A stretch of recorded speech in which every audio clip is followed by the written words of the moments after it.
உலக மக்கள் எல்லோருக்கும் வணக்கம். ஜி கோபால் பேசுகிறேன். இன்னைக்கு அக்டோபர் மாத பலன்கள் தனுசு ராசிக்கோசரம் நாம பேச போறோம். அந்த அக்டோபர் மாதத்தில் கிரக அடைவுகள் எப்படி இருக்குது அப்படின்னு பார்த்துக்கலாம்.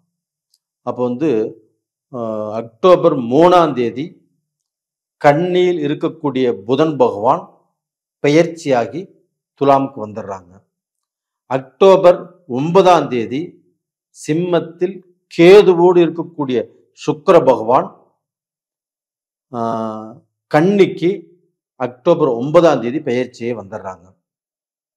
அக்டோபர் 17ஆம் தேதி கன்னியில் இருக்கக்கூடிய அந்த சூரிய பகவான் பெயர்ச்சியாகி துலாமுக்கு வந்துடுறாங்க. அதே சமயத்தில் 7ஆம் இடத்தில் இருக்கக்கூடிய, அதாவது தனுசு ராசிக்கு 7ஆம் இடத்தில் இருக்கக்கூடிய மிதுனத்தில் இருக்கக்கூடிய குரு பகவான் அக்டோபர் 18ஆம் தேதி அதிசாரா பயிற்சியாக கடகத்துக்கு வர்றாங்க.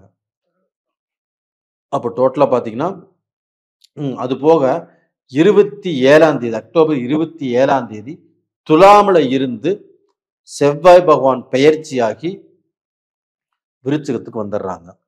அப்போ டோட்டலா பார்த்தீங்கன்னா இந்த மாத கிரக அடைவுகள் எப்படி இருக்கிறது அப்படின்னு பார்த்தீங்க.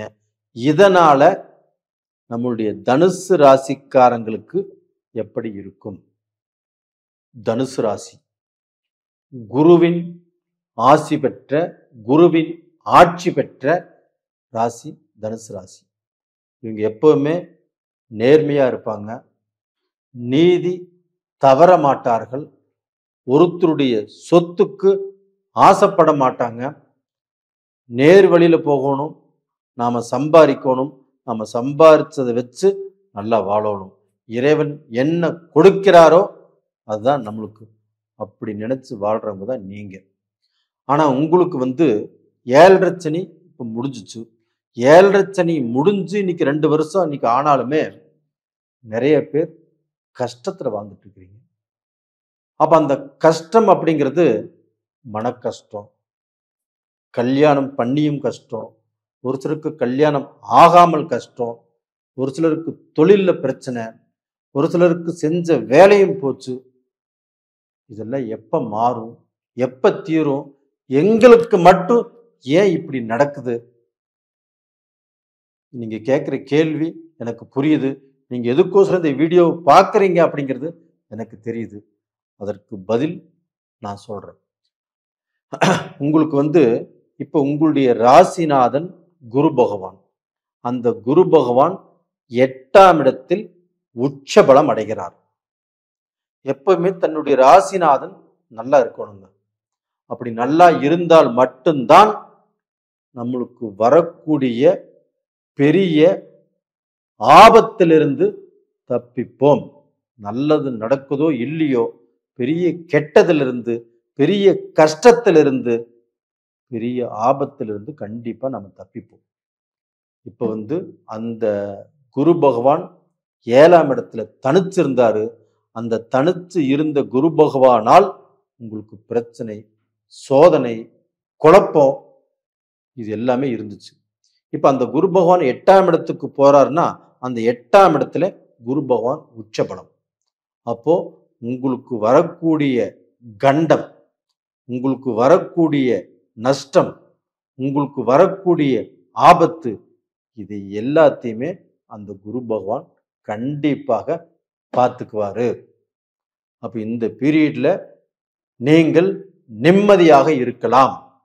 அது மட்டும் இல்லைங்க, அதே குரு பகவான் ஆகப்பட்டது 7ஆம் பார்வையாக உங்களுடைய ராசிக்கு 2ஆம் இடத்தை, குரு நீச்சமான இடத்தை அந்த குரு பகவானே பார்க்கிறாரு. அப்ப பாத்தீங்கன்னா இது நேச்ச பங்க ராஜ யோகம்னு கூட எடுத்துக்கலாம்.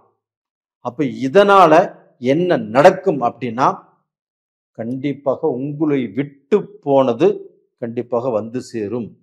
உங்களுக்கு பாத்தீங்கன்னா மனைவியால் கஷ்டம், மனைவியால் பிரச்சனை, இல்ல கணவரால் பிரச்சனை, கணவரால் சோதனை, வேதனை, நான் எவ்வளவு கஷ்டத்தை அனுபவிச்சுட்டேன் அப்படின்னு நினைக்கிறவங்களுக்கு இந்த குரு பகவானுடைய பார்வை உங்களுக்கு மிகப்பெரிய மாற்றத்தை கண்டிப்பாக அள்ளி கொடுக்கும். அது போக 2ஆம் இடத்தை பார்க்கறதுனால உங்களுக்கு பணம் எங்கு தடைபட்டு இருந்தாலும், நீங்க வேலை செஞ்ச காசு எங்க நின்று இருந்தாலும், நீங்க பிசினஸ் பண்ணின காசு உங்களுக்கு வர வேண்டியது எங்க வராம இருந்தாலும் இந்த பீரியட்ல கண்டிப்பாக வரும். இது உறுதி. அது போக உங்களுக்கு அந்த புதன் பகவான் அந்த 10ஆம் இடத்து அதிபதி பெயர்ச்சியாகி 11ஆம் இடத்துக்கு வந்திருக்கிறாங்க. அப்போ 10ஆம் இடத்து அதிபதி 11ஆம் இடத்துக்கு வருவது யோகம். அதே சமயத்தில் அந்த 11ஆம் இடத்து அதிபதி சுக்கிர பகவானும் 10ஆம் இடத்துக்கு வந்திருக்கிறாங்க. இதுவும் யோகம். அப்போ இந்த பீரியட்ல நீங்க ஏதாவது ஆசைப்பட்டு செய்தாலும், ஒரு தொழில இன்வெஸ்ட் பண்ணினாலும், ஒரு தொழிலை புதுசாக ஆரம்பிச்சாலும் கண்டிப்பாக அதில் நல்லது நடக்கும். நம்ம பல நாள் கழிச்சு, பல வருஷம் கழிச்சு இந்த பீரியட்ல நம்ம தொழில் ஆரம்பிக்கிறோம். இந்த தொழில் மூலியமாக நம்ம நல்லா இருப்போமா அப்படின்னா கண்டிப்பாக நல்லா இருப்பீங்க. நீங்க ஜெயிப்பீங்க. நான் சொல்றது பொய் இல்லை. உண்மையாலும் தனுசு ராசிக்காரங்களுக்கு வாழ வேண்டிய நேரம் வந்தாச்சு. உங்களுடைய வாழ்க்கையில இருக்கக்கூடிய கஷ்டங்களும் தீர்ந்து போயாச்சு. அதே சமயம் பார்த்தீங்கன்னா உங்களுக்கு அந்த செவ்வாய் பகவானும் இது நாள் வரைக்கும் 11ஆம் இடத்துல இருந்து 5ஆம் இடத்து அதிபதி 11ஆம் இடத்துல லாபஸ்தானத்துல, இதுவும் ஒரு நல்ல விஷயம். அப்ப அந்த செவ்வாய் பகவானும் 27ஆம் தேதி ஆட்சி பெற்று அமரப்போகிறார் விருச்சகத்துல. அப்ப இதனால ஏதாவது சொந்த வீடு வாங்கலாம், இல்லைன்னா பூமி வாங்கலாம். நீங்கள் இருப்பதற்கோ இல்லை சொத்து வாங்கி போடுறதுக்கோ இது அருமையான டைம். அது போக வம்பு வழக்கு கோர்ட்டு பிரச்சனை எதுவாக இருந்தாலும் இந்த பீரியட்ல கண்டிப்பாக தீரும். இப்ப நேயர்களே, நான் சொன்னது புரிஞ்சுதுங்களா? தனுசு ராசிக்காரங்களுக்கு இது ஒரு அற்புதமான டைம். இந்த டயத்தை பயன்படுத்திக்கோங்க. கண்டிப்பாக நல்லா இருப்பீங்க. அதே சமயத்துல உங்களுக்கு 9ஆம் இடத்து அதிபதி சூரிய பகவான் 11ஆம் இடத்துக்கு வர்றாங்க. அங்கே சூரியன் நீச்சம். அப்போ ஒரு முக்கியமான பேச்சு பேச போறீங்க, ஒரு பிஸ்னஸ் சம்பந்தப்பட்டதை பேச போறீங்க, ஒருத்தர்கிட்ட பணம் கொடுக்குறீங்க, வாங்குறீங்க, இதெல்லாமே எழுத்து வடிவில் எடுத்துக்கோங்க.